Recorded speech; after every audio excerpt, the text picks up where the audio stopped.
What's up, guys? Welcome to your like 28th or 29th or something C++ tutorial. I don't really know what one it is. And in this tutorial I'm going to show you guys how to use a function to only use it on a specific range in the array.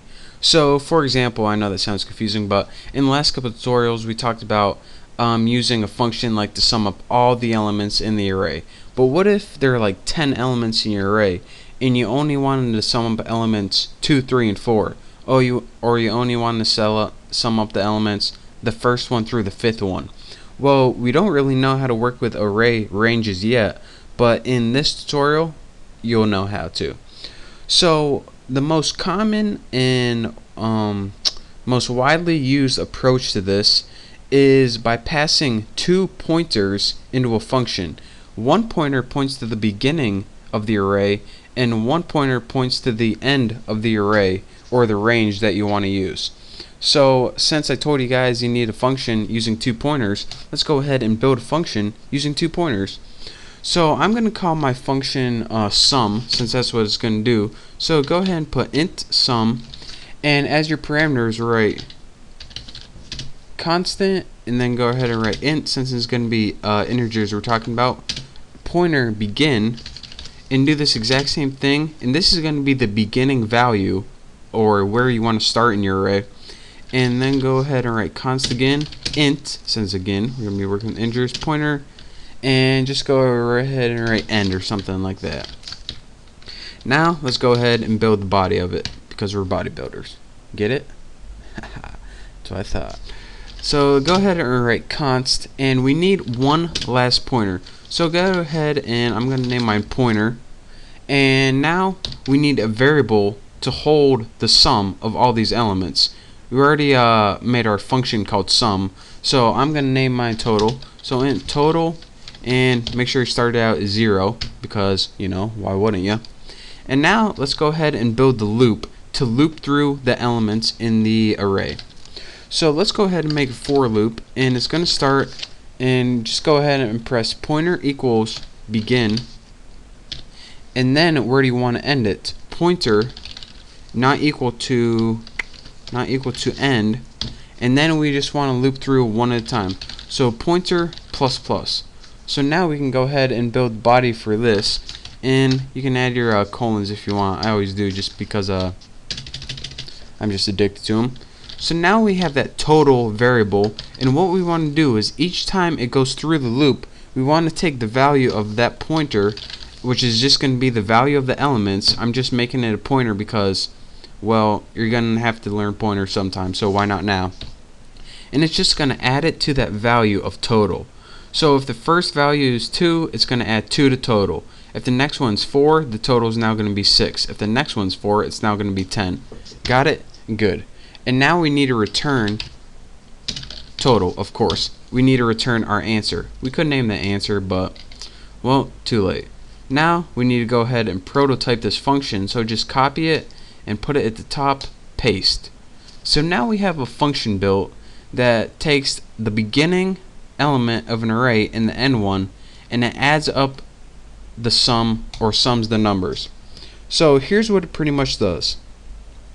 The first one, or the pointer, points to the beginning item to be processed, and then once it loops through one time, it takes that value and adds it to the total.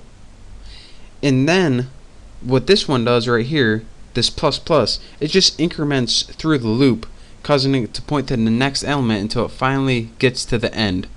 And again, the beginning and the end are going to be declared whenever we call our function. So let's go ahead, and since we're working with an array, let's go ahead, and we probably need to make an array. I'm going to name mine numbers, and I'm going to have like 8 elements in it. And let's go ahead and, well, add 8 elements into it. So 1, 2, 3, 4, 5, 6, 7, 8. Make sure I got 8. 1, 2, 3, 4, 5, 6, 7, 8. Not bad. So now that we have an array, we can begin using our function.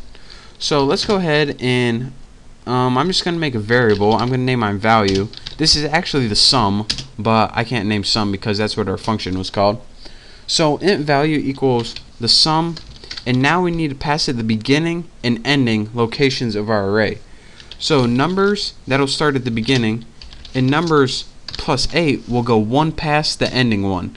And you need to go one past the ending one so you know where to well, it's not really useful when you're doing the whole array, but you'll see why later. I'll make another one later and you'll see why. So now let's just output it on the screen. The total, or let's put the sum of the numbers is, and let's just go ahead and press value and this end line. And now let me run this, execute, compile, and run, and we'll see how many errors we got. Check my semicolons real quick. Int main, and oh, forgot my semicolon right here. That is embarrassing. Remember, ladies and gentlemen, when you're prototyping your functions, always put a semicolon, not like me. So now it says the sum of the numbers is 154. So that pretty much did what we did in our last couple tutorials, but now I promise you that we do a range of numbers. So let's go ahead and do that right now.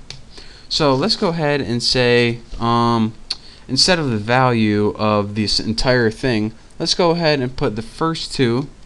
So the first two is numbers, and numbers plus 2. And I'll show you why this is. If you're saying, well, let me go ahead and make sure it compiles right before I do. I don't think I could have messed anything up that fast, but it should be, yeah, there we go, 45. And let me show you guys why this works. The numbers is the first value, so it starts with 2, and this is index 0 of the array. And now it adds 2, so this is index 1, and this is index 2. But if you're saying, alright, why didn't it add this fourth one? This last one right here tells it where to end. So you never include this when you're adding up numbers. So for example, if we have numbers plus 1, it would start with 43. And if we had numbers plus 4, it would go 0, 1, 2, 3, 4, but it wouldn't add that 6. So it would add 43 plus 4 plus 21, I think. Let's go ahead and compile and run that and see if it's right. So it should end, wow, how the heck did I mess that up that fast? I don't even remember what I was teaching now. I mean, I can't even talk, that's so embarrassing. So anyways, it's going to add 43, well, let's just go ahead and compile and run, so I'll figure it out.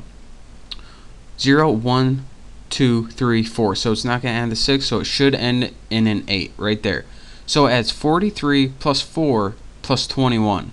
So this is 1 and this is 4 right here, but it doesn't include the 4. So there is my answer right there. I don't even know if I showed you guys the last answer, but well, there you go. So that's your quick tutorial on how to work with a range of an array. So thank you guys for watching. Don't forget to subscribe to my next tutorial. That doesn't even make sense. Don't forget to subscribe to my channel. Thank you guys for watching.